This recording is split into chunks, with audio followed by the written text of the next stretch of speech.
In the last 24 hours, the war in Iran has now become a war of oil and gas. Apart from just the crude oil prices, their actual infrastructure is being struck at this point. And India, that waits for very crucial crude oil and natural gas to be delivered to our shores, is now far more worried about our own energy security. In this video, we're going to take a look at what has happened, what impact it will have specifically on India. Will it lead to rationing of LPG, for example? And what will that India actually look and feel like? That's what we're looking at in this video. Before I get started, remember, like, share, subscribe, and sign up for our membership. For our members, we have a daily news bulletin that we're putting out. It's in audio format right now.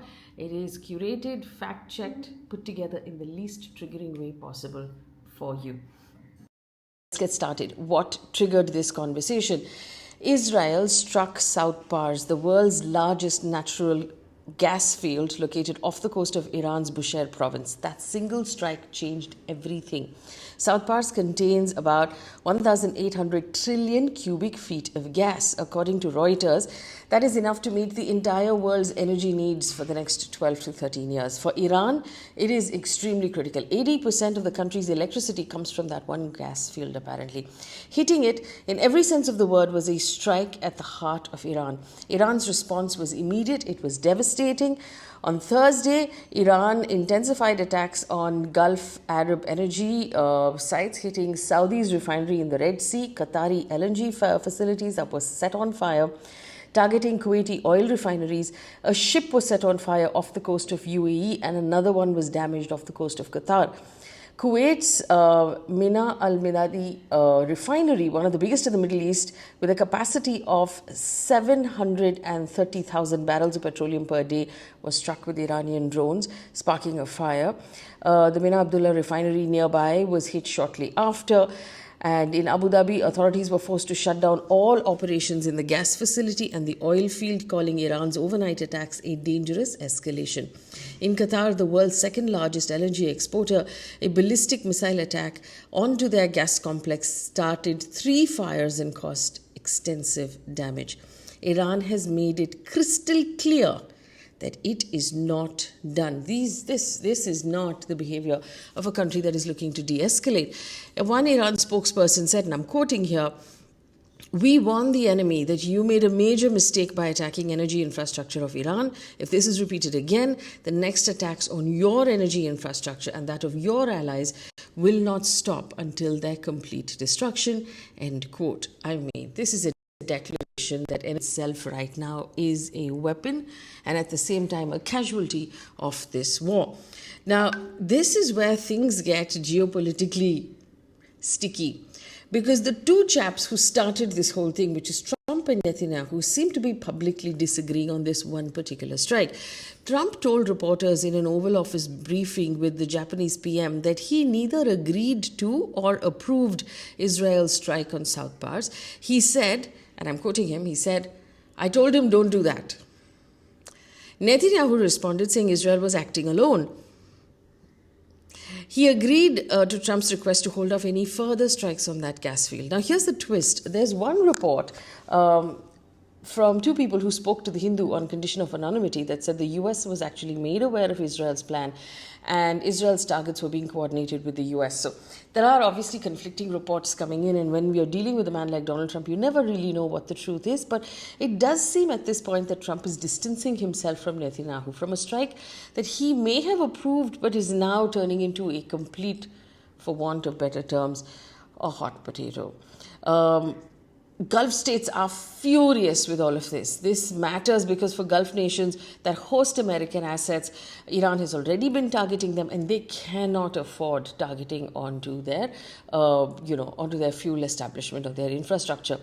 Trump has also issued a stark warning of his own and said if Qatar's LNG is attacked again, he will not hesitate to massively blow up the entirety of South Pars. And that threat is as dramatic as it gets. But then again, we're used to hearing Donald Trump say that. The markets reacted with shock. Brent crude prices shot through the roof. They went up 8%. It's about $116 a barrel on Thursday. Crude prices have risen nearly 60% in the US. Israeli attacks, since these attacks began on the 28th of February. I must remind you, though, that while Trump keeps saying that they have enough oil in the US and they're not shocked for supply, the truth is that the way the US market is designed, the price that an average customer will pay at their gas station or their petrol pump is linked to global prices of crude. So if global prices of crude have gone up 8%, then the price at the pump will also go up 8% for the average American. European gas prices have hiked drastically. Dutch wholesale gas price jumped 24%, the highest since 2022. UK prices have doubled. On Friday morning, the prices dipped slightly, but it's still hotter than everyone is comfortable with. Now let's talk about India, because that was the point of this conversation, right? India imports, as you know, 90% of our crude, 50% of our natural gas requirements. 20% of that natural gas comes from Qatar alone, and Qatar has sent out force majeure. Basically, if you had a contract with Qatar and you were expecting a delivery, they have just sent out notices saying our contracts have entered a category where something horrible has happened and we cannot meet our demands, our delivery demands. So that is what has happened from Qatar. Energy economist Kirit Parekh has plainly said that India will need to curtail its gas consumption, specifically gas usage within the industrial sector, particularly in the power sector, which will have to be reduced. So one is, obviously, we were worried because of the Strait of Hormuz that the gas tankers were not coming till India. They were being choked. The other problem now that we're worried about is that production infrastructure is being hit in the Gulf, which means that even after the Strait of Hormuz is open, at some point when this conflict ends, it will be a while before production comes back to normal. So this is now an escalated long-term issue. As of last week, supplies amounting to 47.4 MMSCMD, which is a significant portion of India's total natural gas imports, have been disrupted because of force majeure conditions. Our rupee fell to a new low. It's crossed 93 to a dollar. The Sensex tanked about 2,500 points. Equity investors have lost 12 lakh crore rupees in one day. All of West Asia markets, all of Asian markets are actually in a free fall at this point. Will India fully run out of gas if this continues? Well, analysts are telling us that India is not going to fully run out of gas, because on the crude side, we are fairly okay. We have petroleum reserves to last us about 74 days, and they're stored in various parts of the country in underground buffers and refineries and floating platforms, and so we have a meaningful buffer of crude. LPG cooking oil is the most fragile because we don't maintain the strategic reserves that we have on crude as far as LPG is concerned. Estimates, now we don't know exactly how much we have. Some estimates say 10 days, some estimates say 30 days, and that could actually be a problem. So there's some structural weakness that we have in terms of how much natural gas storage facilities we have, our ability to store, and how much we're storing. So unlike other countries like Pakistan, like Bangladesh, we're not going to have a fueling issue right away. We are going to have a bit of a problem when it comes to cooking gas and gas that is used for industry. Now, what's already happening is many industries are already receiving rationing. So a couple of weeks ago, India had actually invoked Essential Commodities Act and issued the natural gas supply regulation. Basically, we asked all of our petrochemical facilities to start producing more cooking gas over the stuff that is used by industry. So prioritize cooking gas over, say, fertilizer plants and other industries. And so that rationing will perhaps get a little sharper. So fertilizer apparently is the most exposed. Urea plants depend heavily on natural gas as feedstock, and that will obviously cause a problem. Other industries that are going to be hit, ceramic manufacturing units. Apparently in Gujarat, 100 of them already shut down because they are not getting propane. And restaurants and hospitality industry getting squeezed. We've seen some of those shutters go down because commercial LPG has not been coming in. The other issue that's going to pop up is power. Again, there's an economist analysis that says that there could be a shortage of electricity generation in India if we don't have the natural gas that is the raw material for making electricity. And so there might be a spike, or there might be more power cuts in the summer season. That would be brutal. There'll be less energy being actually generated in India. And then, of course, the prices of natural gas spiking for industry. Adani Total Gas has tripled its gas prices for large industrial consumers since this whole thing began. And then, of course, there's the panic factor. People panic and they're buying more LPG cylinders, or they're booking more LPG cylinders. And so all of that will have a dragging consequence on India and its economy.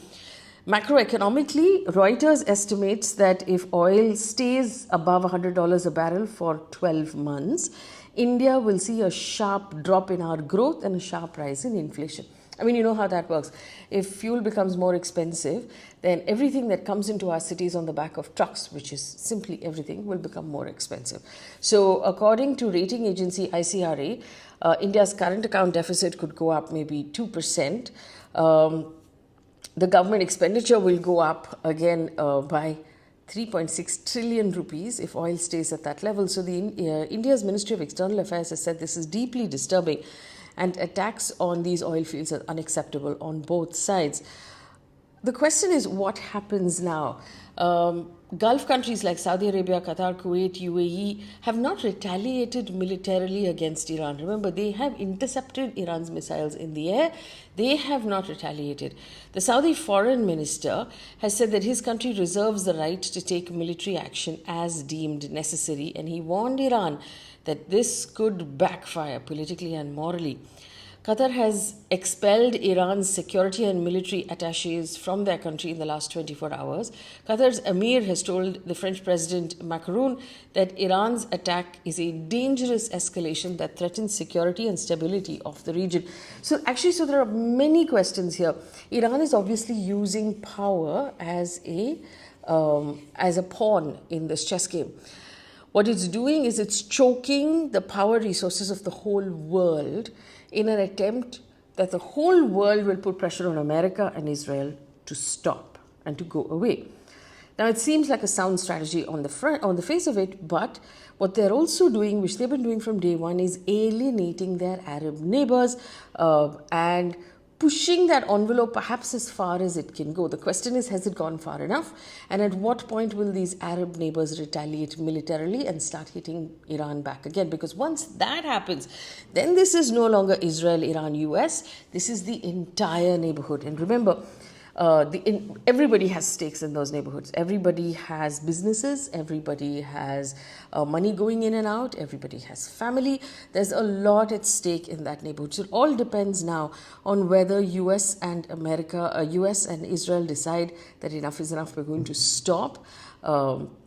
Whether Iran will stop hitting its Arab neighbors, and what will happen after that. So the world is watching, but in the meantime, while everybody's waiting for the other person to blink, energy becomes the battlefield in India, sitting at its intersection of dependency and just sheer numbers that we need to feed in India on a daily basis.